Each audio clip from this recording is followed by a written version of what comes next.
and gentlemen, please do remain in your seats with the seatbelt fastened until the signs have been switched out.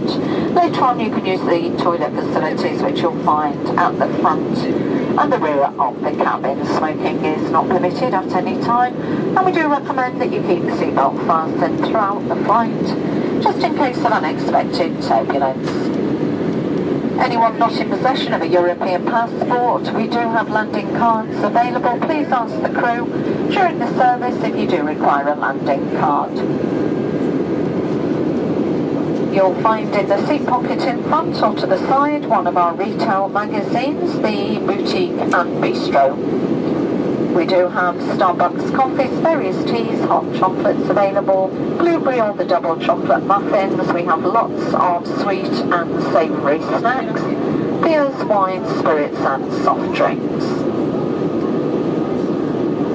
We apologise in advance if your first choice is not available. Some items are only available on the longer flights that we operate.